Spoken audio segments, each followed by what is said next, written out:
First and foremost, want to give honor and praise unto Yah, the creator of heaven and earth. This presentation here is called Israelites in Egypt, Part 1. Let's start in the scriptures. Now these are the names of the children of Israel, which came into Egypt. Every man and his household came with Jacob: Reuben, Simeon, Levi, and Judah; Issachar, Zebulun, and Benjamin; Dan and Naphtali, Gad, and Asher. And all the souls that came out of the loins of Jacob was 70 souls, for Joseph was in Egypt already. And Joseph died, and all his brethren, and all that generation. And the children of Israel were fruitful and increased abundantly, and multiplied and waxed exceeding mighty. And the land was filled with them. And now there arose a new king over Egypt, which knew not Joseph. And he said unto his people, Behold, the people of the children of Israel are more and mightier than we. Come on, let us deal wisely with them, lest they multiply, and it come to pass, that when there falleth out any war, they join also unto our enemies, and fight against us, and so get up out of the land. Therefore they set them over them taskmasters to afflict them with their burdens. And they built for Pharaoh treasure cities, Pithom and Ramses. Now, one of the things I wanted to point out, I'm going to use a secular reference for this actual quote right here. The book of Exodus distinctly does not mention the name of the Pharaoh of whom we were going to read about. Now, the name Ramses that we read of right there is not the name of the Pharaoh. Neither is that the name of the city that was built at that time by name. It was named that during the time of the person who wrote it. Just as much as New York used to be New Amsterdam and so forth and so on. So somebody who doesn't know, for instance, or who is not writing in a certain way and say, okay, the Empire State Building was built in New Amsterdam or in the land of New England. We have to understand that we're dealing with a person who was writing from his understanding of what was going on in that particular time with the name of the land there. All right? Now, it happens a lot when you deal with archaeology and so forth and so on.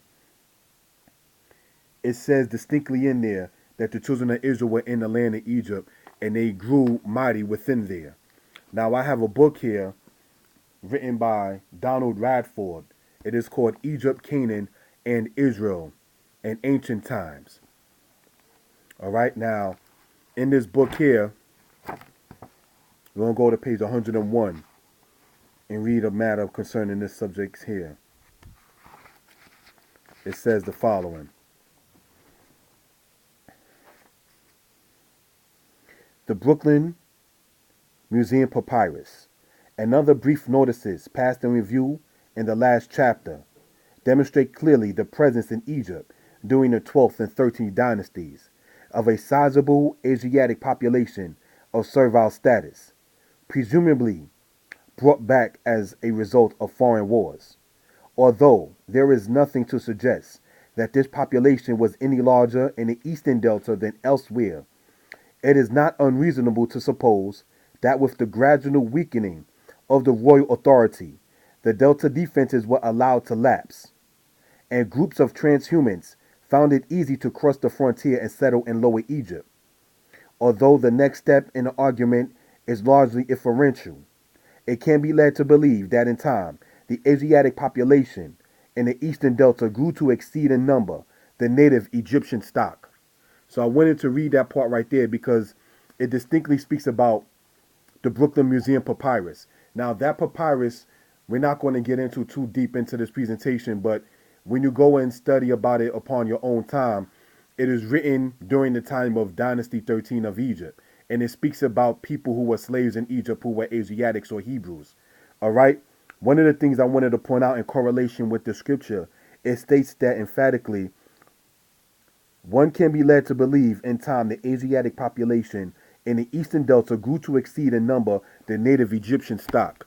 Now, when you correlate that with what we just read in the scriptures, remember the children of Israel were in the land of Egypt during what we refer to as the 12th and 13th dynasties or the Middle Kingdom of Egypt. It says what concerning this? And the children of Israel were fruitful and increased abundantly and multiplied and waxed exceeding mighty. And the Pharaoh said, Behold, the children of Israel are more and mighty than we.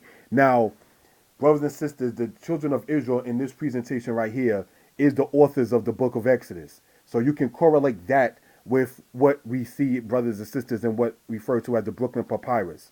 Now we're going to get into that a little bit later, but that's for that time.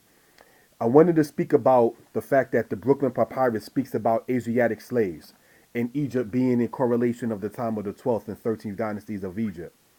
I have a book here, another secular reference book, and the name of this book is called Egypt of the Pharaohs by Sir Alan Gardiner. And in this book right here, we're going to read a couple of excerpts, right? Okay, let's move on. On page 131 of this book here, we see the following. This, however, is not unsuitable place in which to summarize the dealings of Egypt with its northeastern neighbors throughout Dynasty 12. The prophecy of Neferti had emphasized even more strongly than the similar compositions above quoted the incursions of the Asiatics Amu into the delta, and had mentioned, like the story of Sanuhi, the walls of the ruler, made to repel the Set U and to crush the Sanfirs. Now, this is speaking about some of these Asiatic nations that went into the land of Egypt. We went over in another presentation that the Amu is a loose term, basically in Egyptian, referring and meaning Asiatic, all right? Now, remember that. Let's go into the same book. Now, this here is actually under the title The Middle Kingdom. Now, as stated, the Middle Kingdom is Dynasty 12 and 13 of Egypt. All right? Now, it says this. In another case, a wife was left with four, among other things, four Amu Asiatic slaves. Such documents as this had to be formally witnessed and deposited in the house of the recorder. So this right here shows you that even when you read upon your own time, that was a will, basically saying that when a husband passed away, his wife will have Asiatic slaves, four in number. Now let's move on into the same book right here. We are speaking about this book, Egypt of the Pharaohs by Sir Alan Gardiner. We're going to go on page 203 of this very same book, right?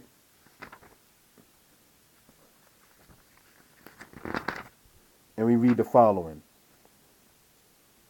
Like the figures quoted in the Shasu or Bedouins, and for the Koreans who may derive their names, later extended to all the Palestinians and Syrians.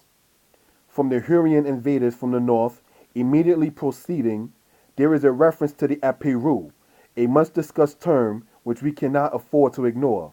A few years ago, it was confidently asserted that these people were identical with the Hebrews of the Old Testament, but this is now denied by all but a few scholars. It is, however, generally accepted that they are to be equated with the Kabiru, better the Hapiru, of the Amarna tablets, apparently a generic term for outcasts or bandits. Belonging to no fixed ethnic groups in Egyptian texts, they appear as Asiatic prisoners employed in stone quarries. Now, one of the things I wanted to point out, this is written in the book Egypt of the Pharaohs. So now it is speaking about the people who were called the Hapiru or the Habiru, and that many scholars, some state, yes, they were the Hebrews of the Old Testament, and some state they were not the Hebrews of the Old Testament. But one of the things that the ancient Egyptians wrote in their records that cannot be denied is that one can never positively state that the Hebrews of the Old Testament could not have ever been part of the Habiru or the Hapiru, because the Egyptians did not state who these people were ethnically. So the other records of other nations, in this case being the record left by the nation of Israel, has to then come into light, into focus, to understand how to make history correlate and coincide. Okay, now, one of the things to also, if we will, getting into this particular subject right here, I like to go into a book called Pharaohs and Kings by David Roll. And in this book, we're going to go into page 273 and read part of it. All right? It says this. No Israelite settlement has ever been found in the 19th dynasty occupational levels, where the Orthodox chronology predicted its stratigraphical location. On the other hand, dig down below the 19th dynasty capital and you will reach the city of Avaris, a very the mass majority of the population, which is Asiatic. Now, in the same book, Pharaohs and Kings, on page 271, the initial influx of the Asiatics into the region of the Katana of Egypt appears to have been during the late 12th dynasty of Egypt, with the first settlement concentrated in the site called Tel El Daba, later to be known as the central land of Avaris. The Asiatic occupation ended with the expulsion of the 15th dynasty Hyksos, rulers of Avaris, by Amos at the beginning of the New Kingdom, overlapping with time. Bitek has identified several major occupational levels during that period, indicating a long time interval between the arrival and departure of the foreigners. Now, I wanted to go into another part concerning this book here. What we just read, brothers and sisters, is speaking in reference about the fact that the Asiatics were of different ethnic groups in which the people were held there as slaves as time went on. Okay, now we went a little bit earlier and speaking about what is referred to as the Brooklyn Papyrus, right? Here, brothers and sisters, is a picture of such. This here is a picture of the Brooklyn Papyrus. Now, what you see right here, where the pin is the names Issachar and Asher, written in what is referred to as the Egyptian writing, called the Hieratic writing. All right? So those are two actual tribes that was within the nation of Israel. And so it mentions several other Hebrew names, Menachem. It mentions Shifra. The name Shifra is also mentioned in the book of Exodus, chapter 1, verse 15. So the underground point in this 15-minute presentation, brothers and sisters, is the fact to show that the children of Israel were among the Asiatics that were in the land of Egypt. Now, when you read about the Brooklyn Papyrus, you're going to read in your own time about a woman named Senetisi, and she emphatically was speaking to the Pharaoh Sobek-hotep Sobek-hotep III. Sorry about that. And she was speaking about her claim to having 94 or so slaves. All right, so let that be understood. So certain things should not be overlooked or misunderstood. I want to conclude this particular part here, and it is concerning some of the debate issues between Israelites and brothers into the Kemetic science. All right, and it reads as follows.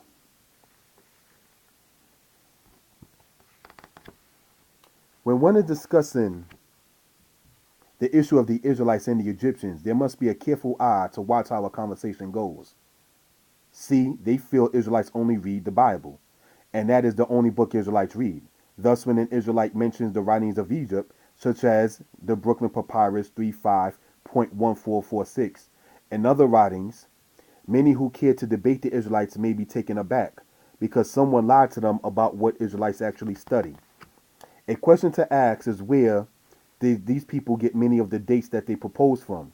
That is important since each calendar of each society is different. Remember to ask them which calendar is being used. Remember to ask that.